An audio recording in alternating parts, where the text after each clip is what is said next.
Hey yo guys, Rocker Boy here and welcome to Anthony Lightning, and here we have a new video on this channel, and here we're starting the series Raw review. So what basically this series is gonna be, it's gonna be me like reviewing one of the WWE shows, and today it is Raw, the Raw of May 15th, I believe today is, 2017. Raw just finished, so I thought I would just give my thoughts on it. I thought it was a pretty good show. I really liked it. I really liked a lot of parts of it. And yeah, it was just really cool. But now, let's get into the details of what happened tonight. So first we got an opening, which I was actually a little late for, so I didn't know if there was anything like before the whole Kurt Angle coming out thing. So I was kind of late, but like, so basically it started, Kurt Angle came out and was like, hey, we're finally gonna decide what's happening with the whole Brock Lesnar Universal Championship thing, and who's actually going to face him at the pay-per-view, which is called Great Balls of Fire, which, it's an interesting name. But yeah, so he's basically, alright, so we're basically going to have a Fatal 5-Way at Extreme Rules, an Extreme Rules match at Extreme Rules, and it's 5 people in it. Which I was like, damn, that's exciting. Who's it going to be? And basically lists them off. It was like Bray Wyatt, Seth Rollins, Finn Balor, God I love him, Samoa Joe, and Roman Reigns. So yeah, so I was excited about that. And then Roman Reigns came out and was basically like, alright, you know, I don't need to prove that I'm #1 contender because I'm just so amazing and stuff like that, so you know, it's me. Finn Balor then comes out and is like, dude, I was the first Universal Champion and technically I never lost it, so I mean, I'm way better than you, and also I beat you on my first night on Raw. And I was like, yep, Finn's amazing. Then Samoa Joe came out and was basically talking about how he's just gonna beat people up and stuff like that, and how he beat Seth Rollins up. Bray Wyatt then comes out and is like, yeah, this is my world, suck it, and stuff like that. And then Seth Rollins is like, you know what, Newark, you didn't come here to see us talk and stuff. Newark wanted to see us fight, and I want to fight. So then the whole brawl comes out, and he fights Samoa Joe. Bray Wyatt did something to Finn Balor, and Finn Balor was like down and out, and I was like, what the hell happened to Finn Balor? I was like, Finn, what happened to you? Why are you dead? What happened? And I was like, oh my god, what did like Finn get hit in the dick or something like that? I was like so concerned for Finn, and then Finn got up and started just like, he beat up Roman Reigns, which is great, and then he just flies out of the ring, which it's so graceful whenever you see Finn just like go over the top rope and just do a flip, and it's just like, oh damn, it's like, it's just so wonderful. I don't know if you guys know this, but I am in love with Finn Balor. Just saying, he's amazing. I love you, Finn. If I was gay, you'd be #1, and then, well actually no, you'd be tied with Billie Joe Armstrong, maybe. Yeah, you're tied. But yeah, overall, I did like the opening. I mean, it was kind of predictable with the whole like, oh, Roman Reigns is gonna come out, then someone else is gonna come out, then someone else is gonna come out, then someone else is gonna come out, and then another person's gonna come out, and then it's just gonna be a fight. So it was kind of predictable, but still, kind of cool.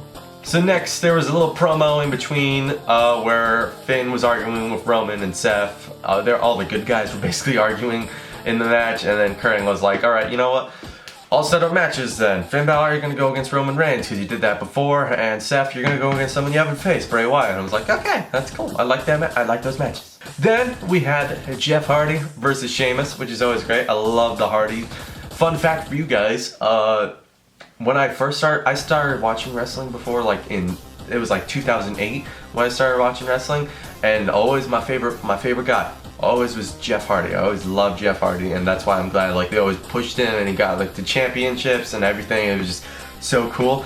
Then when Jeff Hardy left the WWE, I stopped watching wrestling. Now I started watching wrestling again, and Jeff Hardy came back, and I was like, that's awesome. So yeah, I always loved the Hardys. I love both of them. I'm now starting to like get into the whole broken Matt Hardy and the whole delete thing, even though it's like, you know, kind of like Zeke Kyle. I like the match between Jeff Hardy and Sheamus. That was good. There was a whole thing where like Sheamus when he tried to do like a bro kick on Matt. I don't know if it was planned for him to kind of like mess it up and miss or whatever, or if he just messed it up on Matt when he was on the ropes. But yeah, that was all right. And then also like there's a thing where like Sheamus was like in the corner, and he like lifted himself up and like did a flip onto the top rope, which I was like, damn, Sheamus, you can like flip and shit, that's cool. And then Jeff won, which is awesome, of course, because he did Swanton, and I love Swanton. Swanton is like one of my favorite moves. Then we had Sasha Banks versus Alicia Fox, which I thought the match was good. I thought it was nice, you know. I have no idea who Noam Dar is. I don't know anything about 205 Live or all that stuff about the cruiserweights or anything. But it was alright. I liked the match. I felt like, yeah, Alicia Fox won it, which, you know, I thought was probably good because Alicia Fox lost last time. So, yeah, it's cool to see that. Then we had Dean Ambrose versus The Miz for the Intercontinental Championship. Now, everybody was thinking, like, oh, Miz is going to win, Miz is going to win, because then, like, you know, we'll set it up and, like, everybody wants Miz to win and everything like that. No, it's so different. I really liked the ending to this match. It was pretty funny. You know, Maurice was kind of, like, staying out of the way for a little bit. The part where, like, Miz goes to the outside and Dean's like, I'm going to go up and do it. And then Maurice is like, no, I'm going to stand in the way of here. And Dean is like, I really don't care. I'm going to jump anyway, so you might want to get out of the way. And he just started counting out. He's like, 3, 2, and then Maurice got out of the way, and then he hit Miz, and I thought that was cool. Then Maurice started distracting the ref, and Dean was like kind of paying attention to that, and Miz is going behind, and he's going to go for a low blow. Dean grabs it, literally turns around and just kicks him in the dick, and then I'm like, what the hell? It was so funny. It was so hilarious, and then Dean loses to disqualification, but he keeps the title, so, and then he's got Extreme Rules to worry about, so, but I thought that was a really cool match. A lot of cool moments in the match, but I thought the ending was really funny. Then we had a little interview with Finn Balor, which, you know, is always amazing. Yeah, I thought the interview was alright. He was basically saying, like, you know, it might be Roman's yard, but to Finn, it's his universe, and I was like, yeah, it's nice to have that, Finn. Then we had, like, Alexa Bliss came out to a little promo, which, Alexa Bliss, I feel like she's really good on the mic. Really? We're gonna play this game again. Alexa Bliss is the best, say what? Exactly. I really like whenever she's on the mic, because it's just really interesting just how she does it. Like, you know, she was basically calling Newark, New Jersey the sweat gland of America, which I was like, eh. And then, you know, the crowd started saying, like, what, again, after every time, and then Alexa was like, you're a failure, say what? What? That was funny, I like that. Then Bayley came out and was all talking about, you know, how, like, she wants the championship back, and then Alexa was like, you're just a child and a baby and stuff like that, you can't do anything. And then Bayley was like, oh yeah, okay, so she got pissed and started attacking her. Then Alexa got a kendo stick from under the ring, hit her on the back, which, damn, that looked bad. That was a pretty good promo, I like that. Then Kurt Angle had a little promo with Miz, basically, and that was basically just setting up the whole Miz versus Dean at Extreme Rules, which I thought was good. And then Maurice started swearing at Kurt in French. Wow, in France, I'm retarded. And then Kurt Angle basically tried to speak French and was like, yeah, je m'appelle Kurt, and you're stupid. that was funny. Then the Drifter showed up, which I have no idea about the Drifter. I don't watch NXT, so I have no idea what the Drifter is. It's an NXT thing, I'm pretty sure. And he just came out and just played guitar and stuff, and I was like, okay. Then we had Neville and TJ Perkins versus Austin Aries and Gentleman Jack Gallagher, which I thought was a good match. Like, you know, I really do like cruiserweight matches. I think the matches themselves are really cool. The stories are just like, eh. I'm just like, eh. I don't care that much, but like their matches are cool because they like fly and stuff like that, and I like their moves. It's pretty cool. It's cool doing the matches. Story, on another hand, I'm just like, eh. Then there was a promo with Bayley and Kurt, basically saying like, Kurt was saying like, hey, sorry you're getting hurt, but don't worry, you're gonna have a match at Extreme Rules with Alexa Bliss, except, you know, it's gonna be normal, it's not gonna be anything crazy, because, you know, you don't want you to get hurt. But then Bayley's like, Kurt, like, you know, that's just gonna make Alexa Bliss be like, yeah, you're such a baby, you can't do Extreme. So then they're like, alright, we'll make it a kendo stick on a pole match, which I have no idea what that means. Apparently, like, there's like a kendo stick hanging from like the top of the ring, and like, I guess only one person grabs it or something like that, which I'm interested about. You know, I always like that. Plus, you know, it's a women's match, so, you know, a women's Extreme Rules match. I think it'll be interesting. I'm excited to see it, and, you know, I like Bayley. I really like how Bayley's that kind of person who's like, you know, I want to prove to people that I'm good. She's kind of, yeah, she is the underdog, and I like it, Not like Roman Reigns though, who, you know, he keeps saying he's the underdog, or WWE keeps saying he's the underdog, but I mean, he's not. He's the guy who just goes around and is like, I beat people up, I'm amazing, suck it. Speaking of Roman Reigns, we have the match between Roman Reigns and Finn Balor. Awesome match. I always thought, well, I'm just biased just because I love Finn Balor, but I mean, it was a really good match. I really liked it. Some cool parts, I liked that, you know, Finn was going for his chop in the corner, but he couldn't do it because Roman had that freaking stupid vest and it blocked it, and I was like, see, that's funny. It's stupid vest. There was also a point where like Roman Reigns like tried to do I think he tried to do a spear in the corner, and then Finn Balor got out of the way, and he went so freaking hard into that corner. I was like, damn, Roman, like, calm down, dude. It was really good. I thought it was really good. Also, I thought during the match, Roman was acting very like heelish and like real, like he was talking to him while he's down, basically like, you know, the whole my yard stuff, and just like his attacks just like seemed like really like bad guy-ish, and I just thought, oh, this is cool. Like, maybe is he gonna be bad now? He probably won't be, but I mean, it's cool still that he's doing that. And Roman won the match in the end, which I liked. The reason is because, you know, I feel like Finn Balor has been winning too much. If Finn Balor wins too much leading up to Extreme Rules, then I feel like he won't win in Extreme Rules. So the fact that he lost here makes me more happy. It gives me more hope that, like, okay, maybe Finn will win at Extreme Rules and become #1 contender and beat the hell out of Brock Lesnar and be Universal Champion again. That would be great. That would be so fantastic. WWE, just make it happen, please. Finn has been through so much. Oh my god.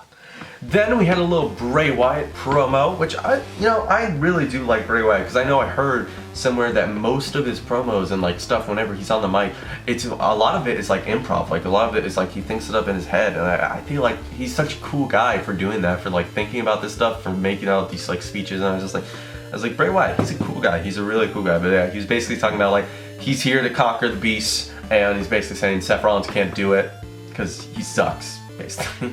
Then after that, Seth Rollins had a little promo basically talking crap about Bray Wyatt, saying like, oh yeah, he thinks I can't do it, I'll just kick his ass tonight then, basically. So yeah, I thought that was good. Then after that, Golden Truth came out, and I guess they were supposed to have a match, and they had a new theme song which had like letters at the bottom of the screen with Goldust's face like bouncing on the letters like it was freaking like a Disney Channel sing-along. At the end, Goldust attacked R-Truth, basically turning heel. You know, whenever I watch WWE, I just feel like, you know, I feel like there's too many heels. I feel like there's not enough good guys. Like, back when I was watching wrestling, I feel like everybody was a good guy. I feel like there were too many good guys. Now I feel like there's not enough. Like, I'm used to having a lot of good guys, but now there's just not enough. And then Goldust went on the mic and was basically like, that's what's up. And I was like, that's funny, that's funny. Then Enzo and Cass came out. And the crowd was going crazy because it was in New Jersey, and Enzo is from New Jersey, and so they were flipping out about it, which I thought was really cool. It was like super loud. It was awesome.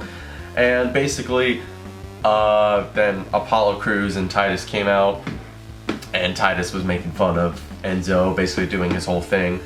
And I was like, dude, you're a douche. And then Titus was thinking, oh, Enzo is gonna fight Apollo Crews, and Big Cass was like, dude, no, you're fighting me tonight. And he's like, I can't fight him, Stu, I got a $10 million suit or whatever on. And then he basically fights him. Big Cass did one big boot after Titus tried to do something, tried to hit him with a belt, and then he did a big boot, and then he pinned him, and then it was basically over. So yeah. And then Enzo tried to take a selfie with the knocked out Titus and Apollo Crews, which I think if I can find that picture, because I saw it on Twitter, if I can find that, I'll put it right there. It's pretty funny. And then right after that, Apollo basically did like a kick right to the back of the head of Enzo. Enzo went out of the ring, and Big Cass was like, dude, I mean, what do you think was gonna happen? You were taking a selfie in front of the guy. Then there was a little Neville and TJ Perkins promo, where TJ was just like, I want to get the Cruiserweight Championship, and Neville's like, yeah, but we still have to do the Austin Aries thing, so you gotta do that first, before this. So don't worry about it. Maybe you should just forget about the Cruiserweight Championship at all, because it really doesn't matter. Just shut up.